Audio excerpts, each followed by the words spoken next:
चलिए bond dissociation enthalpy देखते हैं। देखो, नाइट्रोजन जो होता है N2 और फास्फोरस जो होता है P4।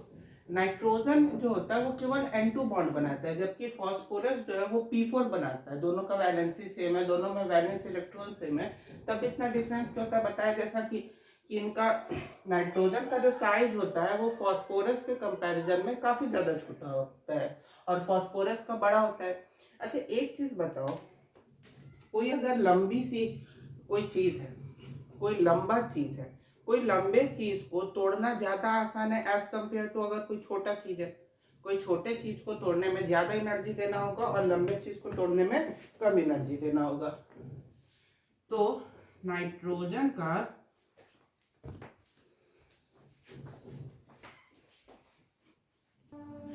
तो वही चीज है आपका बॉन्ड डिसोसिएशन एंथैल्पी। डिसोसिएशन मतलब क्या होता है, तोड़ना।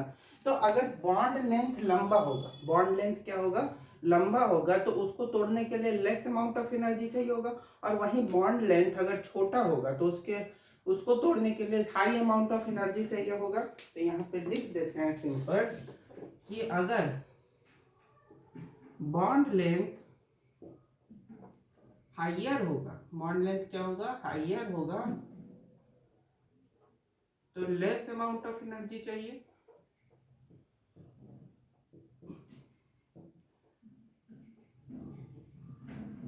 और वहीं बॉन्ड लेंथ अगर स्मॉलर होगा तो हाई अमाउंट ऑफ एनर्जी चाहिए। यही आपका बॉन्ड, समझ में बात आ गई। मतलब इनडायरेक्टली बोला जाए तो bond length is inversely proportional to energy. यानी अगर बॉन्ड लेंथ ज्यादा होगा तो एनर्जी कम, बॉन्ड लेंथ कम होगा तो एनर्जी ज्यादा।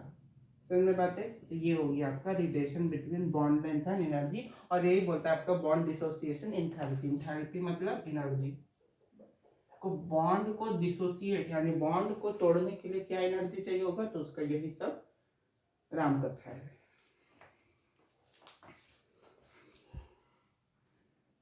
चलिए अब कुछ और देख लेते हैं। सल्फर याद है, सल्फर। सल्फर जो होता है, एक सल्फर होता है जो कि S8 में एग्जिस्ट करता है। सल्फर जो है S8 में एग्जिस्ट करता है। और S8 में एग्जिस्ट करता है ना, तो इसको हम लोग बोलते हैं पुरकिंजे, जो भी है पुरकिंजे शेप या क्राउन शेप, और क्राउन शेप स्ट्रक्चर होता है।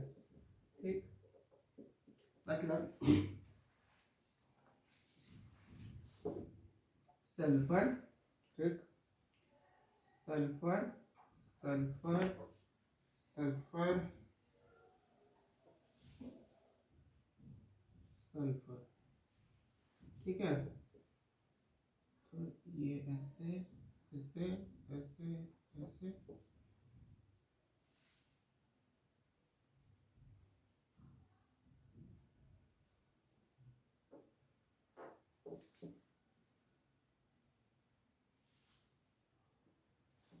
ऐसा कुछ स्ट्रक्चर होता है आपका। सल्फर के आउटर मोस्ट ऑर्बिट में 6 इलेक्ट्रॉन्स होते हैं। कितने, 6, 1 2 3 4 5 6, 1 2 3 4 5 6, 1 2 3 5 6, 1 2 3 4 5 6, 1 2 3 4 5 6, 1 2 3 4 5 6, 1 2 3 4 5 6, 1 2 3 4 5 6।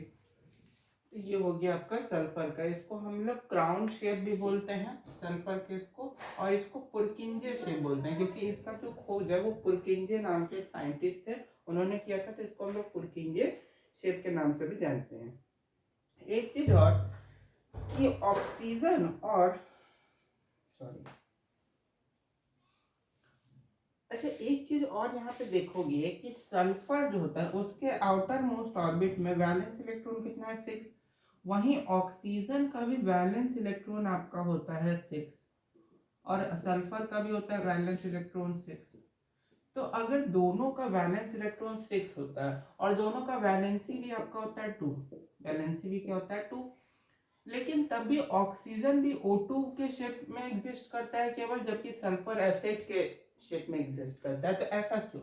मतलब ऑक्सीजन केवल O2 मॉलिक्यूल के साथ आता है, लेकिन सल्फर जो है एसिड के साथ आता है, H2 के साथ नहीं।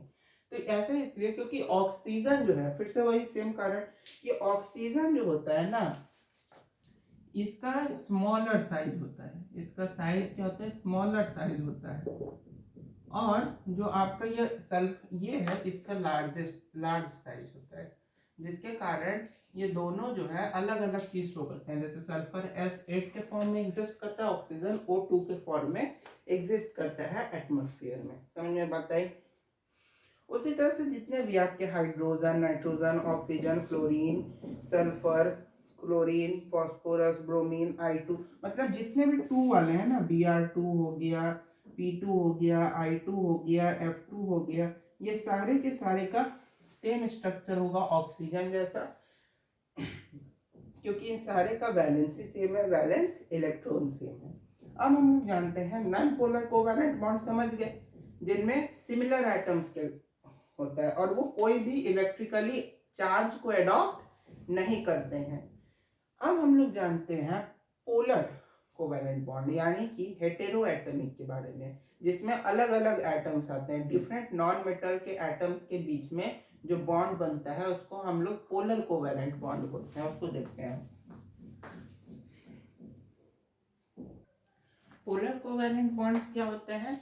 डिफरेंट नॉन मेटल एटम्स के बीच में जब इलेक्ट्रॉन शेयर करते हैं तो उसको हम लोग पोलर कोवैलेंट बॉन्ड बोलते हैं। जैसे कि हाइड्रो HCl, इसमें हाइड्रोजन का एक एटम है और एक क्लोरीन का एटम है, तो दो डिफरेंट एटम्स हैं। दोनों डिफरेंट एटम्स के बीच में इलेक्ट्रॉन क्या होता है, शेयर होता है, और उसमें जो बॉन्ड बनता है उसी को हम लोग पोलर कोवैलेंट बॉन्ड बोलते हैं। यानी हाइड्रोजन का वैलेंस इलेक्ट्रॉन है क्लोरीन में, ये क्लोरीन हाइड्रोजन के किसको लिया, हाइड्रोजन जो है क्लोरीन के इसको लिया, दोनों के बीच में जो बॉन्ड बना, इसी बॉन्ड को हम लोग बोलते हैं पोलर कोवैलेंट बॉन्ड। बात समझ में आ गई? जैसे HCl हो गया, H2O हो गया, वाटर हो गया, NH3 हो गया, N2O हो गया, समझ में बात आ रही है? NH3, PH3 हो गया, CO2 हो गया, CO हो गया, SO2 हो गया, SO3 हो गया, ठीक है। तो यहाँ पे बहुत सारे तरीके के होते हैं SO2, SO3। इसमें जैसे NH3 है, आपका क्या है, NH3 एमोनिया। तो NH3 का आपका स्ट्रक्चर कैसा होगा? तो जैसे यहाँ नाइट्रोजन है, यहाँ ये हाइड्रोजन, एक हाइड्रोजन यहाँ, एक हाइड्रोजन आपका यहाँ, नाइट्रोजन एक, इसके पास एक इलेक्ट्रॉन, इसके पास एक इलेक्ट्रॉन, इसके पास एक इलेक्ट्रॉन। नाइट्रोजन के पास कितना है? 1 2 3 4 5। तो ये क्या करेगा, हाइड्रोजन इसके एक इलेक्ट्रॉन को गेन कर लेगा, ये हाइड्रोजन भी इसके एक इलेक्ट्रॉन को ऐसे लेगा, ये हाइड्रोजन भी इसके एक इलेक्ट्रॉन को लेगा, और नाइट्रोजन क्या करेगा, इसके पास 5 पहले से था, ये इन सारे हाइड्रोजन के इलेक्ट्रॉन को ले लेगा। तो ये आपका NH3 का स्ट्रक्चर बना। H2O का स्ट्रक्चर कैसा होगा? तो जैसे हाइड्रोजन का कितना है, 2 है, तो HOH, एक एटम एक। हमेशा जो है ना, यहाँ पे जो भी इलेक्ट्रॉन ये हम लोग लिख रहे हैं, ये वैलेंस इलेक्ट्रॉन है, यानी लास्ट सेल का। जैसे नाइट्रोजन का जब कॉन्फ़िगरेशन लिखोगे तो उसमें लास्ट इलेक्ट्रॉन कितना होता है, 5, 7 एटॉमिक नंबर होता है, और 5 उसका क्या होता है, वैलेंस इलेक्ट्रॉन होता है। तो उसी को हमेशा यहाँ पे हम लोग लिखते हैं। जैसे ऑक्सीजन का 6 होगा, 8 एटॉमिक नंबर होता है, तो 6 आपका वैलेंस इलेक्ट्रॉन हो गया। 1 2 सॉरी 1 2 3 4 5 6। अब हाइड्रोजन जो होगा, ये इसके एक को लिया, ये भी इसके एक लिया, और ऑक्सीजन क्या किया, इस पूरे को लिया। तो ये आपका किसका बन गया, H2O का। उसी तरह से PH3 का होगा, उसी तरह से CO2 का होगा, CO का होगा। CO2 का देखते हैं, कार्बन डाइऑक्साइड का, तो CO2 का होगा ऑक्सीजन का 2 और कार्बन 1, तो ऑक्सीजन 1 2 3 4 5 6, 1 2 3 4 5 6, और कार्बन कितना 1 2 3 4। तो सबसे पहले ऑक्सीजन अपना 2 ले लेगा, तो ऑक्सीजन ले लिया अपना 2, सॉरी, ठीक है, और फिर कार्बन अपना 8 ऑक्टेट को पूरा किया। तो ये हो गया आपका कार्बन का स्ट्रक्चर। समझ में बात आ गई। अब हम लोग जानते हैं SO2 और SO3 के स्ट्रक्चर को। कार्बन मोनोऑक्साइड का भी सेम होगा, CO का भी बना ही देते हैं। CO का स्ट्रक्चर यहाँ बना देते हैं, कार्बन ऑक्सीजन 1 2 3 4 5 6, 1 2 3 4। अब ऑक्सीजन तो इसमें से 2 ले लिया, ऑक्सीजन जो है 2 ले लिया। कार्बन के पास कितना है 4, कार्बन के पास कितना है 4, और इसके पास कितना है 6 ही है, कितना है 6 है, तो ये 6 तो लेगा। साथ ही साथ रुको इसको ऐसे बताते हैं, मतलब जैसे ऑक्सीजन है ना 1 2 3, एक और ले 4 5 6, ठीक है, 1 2 3 4, और कार्बन का 1 2 3 4। ऑक्सीजन जो है वो तो इसमें से ले लिया, लेकिन कार्बन जो है वो तो नहीं ले पाया। कार्बन कितना लेगा, केवल 2 इलेक्ट्रॉन ही ले पाया वो, अभी भी 6 है, 2 और चाहिए। तो 2 और को पूरा करने के बाद ऑक्सीजन के पास अभी भी 4 इलेक्ट्रॉन है, तो 2 ऑक्सीजन क्या करेगा कि 2 इलेक्ट्रॉन ऑक्सीजन कार्बन को कोऑर्डिनेट कर देगा, यानी कि ऑक्सीजन और कार्बन के बीच में एक तो डबल बॉन्ड हो जाएगा, 2 इलेक्ट्रॉन लिया, और साथ ही साथ इसके पास 6 इलेक्ट्रॉन था, तो उसमें से और 2 इलेक्ट्रॉन क्या करेगा कि कार्बन को डोनेट कर देगा, कोऑर्डिनेट कर देगा कार्बन को, और ये हो जाता है आपका कार्बन मोनोऑक्साइड का स्ट्रक्चर। 2 इलेक्ट्रॉन क्या कर दिया, उसको डोनेट कर दिया, कोऑर्डिनेट कर दिया। समझ में बात आई। अब जानते हैं सल्फर डाइऑक्साइड और सल्फर ट्राइऑक्साइड का स्ट्रक्चर, SO2 SO3। चलिए सल्फर डाइऑक्साइड का पहले देखते हैं, पहले SO2 को देखते हैं। SO2 में ऑक्सीजन कितना 2, तो 1 ऑक्सीजन 1 सल्फर 1 ऑक्सीजन। ऑक्सीजन कितना है 1 2 3 4 5 6, 1 2 3 4 5 6, 1 2 3 4 5 6। अब देखो ये क्या करना चाहेगा, मतलब ऑक्सीजन जो होगा वो सल्फर के 2 इलेक्ट्रॉन को ले लिया, सल्फर भी क्या किया ऑक्सीजन के 2 इलेक्ट्रॉन को ले लिया। अब लोग है, अब तो ऑक्सीजन भी बैलेंस हो गया, 2 इलेक्ट्रॉन को शेयर कर लिया, सल्फर भी बैलेंस हो गया, 2 इलेक्ट्रॉन को शेयर कर लिया, लेकिन बेचारा ये तो बच गया, इसका तो कोई इसकी तरफ कोई ध्यान ही नहीं दिया। तो ये क्या करेगा, ये बस क्या करेगा, जैसे यहाँ पे क्या हुआ, यहाँ पे तो सल्फर भी ऑक्सीजन के इलेक्ट्रॉन को शेयर किया, ऑक्सीजन भी सल्फर के इलेक्ट्रॉन को शेयर किया, लेकिन इस केस में होगा कि केवल ऑक्सीजन सल्फर के इलेक्ट्रॉन को शेयर करेगा, शेयर नहीं करेगा। इस केस में केवल ऑक्सीजन सल्फर के इलेक्ट्रॉन को लेगा, सल्फर के इलेक्ट्रॉन को लेगा। तो ऑक्सीजन जब सल्फर के इलेक्ट्रॉन को लेगा, तो यहाँ पे सल्फर का जब सल्फर जो है इलेक्ट्रॉन देगा तब ऑक्सीजन लेगा। तो यहाँ पे ये जो सल्फर इलेक्ट्रॉन दिया, यहाँ पे जो सल्फर इलेक्ट्रॉन दिया ऑक्सीजन को, और यहाँ पे तो शेयरिंग हुआ, तो ये शेयरिंग हुआ आपका क्या, शेयरिंग क्या हुआ, ये शेयरिंग हुआ आपका कोवैलेंट बॉन्ड। और ये जो डोनेशन हुआ इलेक्ट्रॉन का, इसको हम लोग बोलेंगे कोऑर्डिनेट बॉन्ड। इसको क्या बोलेंगे, कोऑर्डिनेट बॉन्ड। समझ में बात आई। जो सल्फर, सॉरी, ये तो आपका हुआ कोवैलेंट बॉन्ड, और ये हुआ आपका कोऑर्डिनेट बॉन्ड, ठीक है। अच्छा ये चीज उल्टा भी तो हो सकता है, मतलब हो सकता है इस ऑक्सीजन को सल्फर जो है 2 इलेक्ट्रॉन दे दे, और इसके साथ जो है ऑक्सीजन, मतलब ये ऑक्सीजन को 2 इलेक्ट्रॉन दे दे और इसके साथ 2 इलेक्ट्रॉन शेयर कर ले, या 2 इलेक्ट्रॉन इसके साथ शेयर कर ले, 2 इलेक्ट्रॉन इसको डोनेट कर दे। तो यहाँ पे तो सल्फर डाइऑक्साइड का क्या है, 2 स्ट्रक्चर बन रहा है, और यही दोनों स्ट्रक्चर अगर गिर गया सेम कंपाउंड का अगर दो स्ट्रक्चर बने तो उसी को हम लोग बोलते हैं फिर आपका resonance structure. Resonance structure, resonance क्या होता है?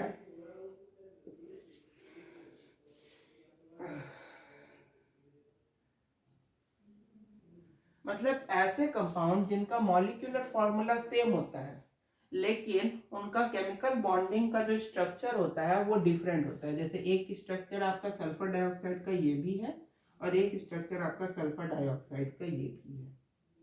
मतलब सेम होंगे, मतलब कि दोनों का मॉलिक्यूलर फॉर्मूला सेम है, बस स्ट्रक्चर दोनों का डिफरेंट हो जाता है।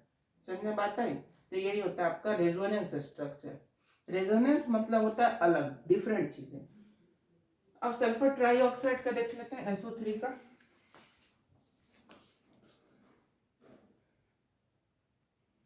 चलिए SO3 का देख लेते हैं। SO3 का ऑक्सीजन कितना है? 3। एक ऑक्सीजन, 2 ऑक्सीजन, 3 ऑक्सीजन और यहाँ पे बीच में सल्फर। ऑक्सीजन का कितना? 1 2 3 4 5 6, 1 2 3 4 5 6, 1 2 3 4 5 6, 1 2 3 4 5 6। अब यहाँ पे तो हमको सिंपल दिख रहा है। क्या सिंपल दिख रहा है? कि सारे ऑक्सीजन जो है सल्फर का इलेक्ट्रॉन को हड़प लेंगे, किडनैप कर लेंगे, मतलब उसके इलेक्ट्रॉन को ले लेंगे। और सल्फर बेचारा क्या करेगा? सल्फर बेचारा चुपचाप बैठा हुआ है, उसको कोई उसका भूत भविष्य नहीं है। सल्फर बैठा हुआ है, ठीक है। तो अब सल्फर क्या करेगा?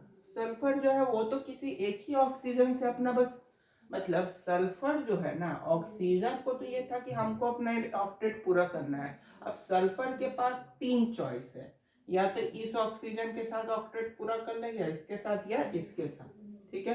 तो अगर सल्फर जो है इस ऑक्सीजन के साथ अपना ऑक्टेट को पूरा करता है, सल्फर जो है इस ऑक्सीजन के साथ अपने ऑक्टेट को पूरा करता है, तब उस केस में ये दोनों जो ऑक्सीजन है उनको तो सल्फर बॉन्ड के लिए इलेक्ट्रॉन को दे रहा है, डोनेट कर रहा है, लेकिन इसके साथ तो शेयरिंग कर रहा है। इस केस में इसका 3 स्ट्रक्चर होगा, पहला स्ट्रक्चर, दूसरा स्ट्रक्चर और तीसरा स्ट्रक्चर। पहला स्ट्रक्चर तो ये कि ऑक्सीजन सल्फर, ठीक है, और इस ऑक्सीजन को दे दिया, इस ऑक्सीजन को, ये पहला स्ट्रक्चर। ये क्या हो गया? पहला स्ट्रक्चर। दूसरा स्ट्रक्चर ये हो सकता है कि इस ऑक्सीजन को एक दे दिया, इस ऑक्सीजन को एक दे दिया और इसके साथ बॉन्ड बना लिया, मतलब इसमें ना बना के ऐसे बना लिया। एक और हो सकता है कि इसको भी दिया, इसको भी दिया और इसके साथ बॉन्ड बना लिया। यानी कि इसका देखो सेम मॉलिक्यूलर फॉर्मूला है लेकिन इसका 3 स्ट्रक्चर बन रहा है और तीनों डिफरेंट स्ट्रक्चर है, लेकिन तीनों डिफरेंट स्ट्रक्चर है लेकिन उनका मॉलिक्यूलर फॉर्मूला यानी जिस कंपाउंड का स्ट्रक्चर है वो सेम है। सेम कंपाउंड का डिफरेंट टाइप्स ऑफ स्ट्रक्चर बनता है, इसी को हम लोग जो अभी बताया रेजोनेंस स्ट्रक्चर बोलते हैं। समझ में आ रहा है कि नहीं? मतलब सल्फर जो है वो इसके इस ऑक्सीजन के साथ बॉन्ड को क्या किया, इस ऑक्सीजन के साथ सल्फर जो है वो क्या किया, शेयर कर लिया इलेक्ट्रॉन को। तो ये दोनों ऑक्सीजन जो है वो केवल इससे इलेक्ट्रॉन ले रहे हैं, और कब लेंगे? जब सल्फर जो है इन दोनों को, ये जो 2 इलेक्ट्रॉन है ये डोनेट कर देगा, और जब ये दोनों इलेक्ट्रॉन इन दोनों को डोनेट कर दिया तो ये वाला स्ट्रक्चर आ जाता है। अगर सल्फर इस ऑक्सीजन के साथ रिएक्ट ना करके, सल्फर इस ऑक्सीजन के साथ रिएक्ट ना करके, मानते हैं कि इसके साथ ये नहीं किया, ठीक, इसके साथ नहीं किया और इसके साथ ना करके आपका इसके साथ किया, इसके साथ किया, तो इस केस में आपका ये वाला स्ट्रक्चर हो जाएगा कि इसके साथ बॉन्ड बना लिया और ये दोनों जो ऑक्सीजन थे ये दोनों बस इससे ले लिए इलेक्ट्रॉन को, और ये सल्फर क्या किया, इसको और इसको कोऑर्डिनेट कर दिया, तो ये स्ट्रक्चर उस केस में मान्यता होगा। और अगर ऐसा नहीं करके इसके साथ सल्फर सेम यही चीज बनाता है, मतलब कि ये तो एज इट इज रहेगा, ठीक है।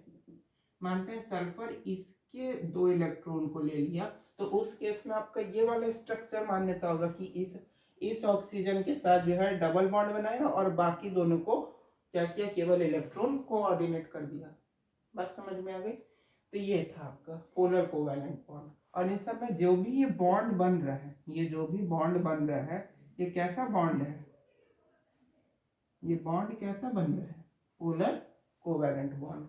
समझ में बात आई।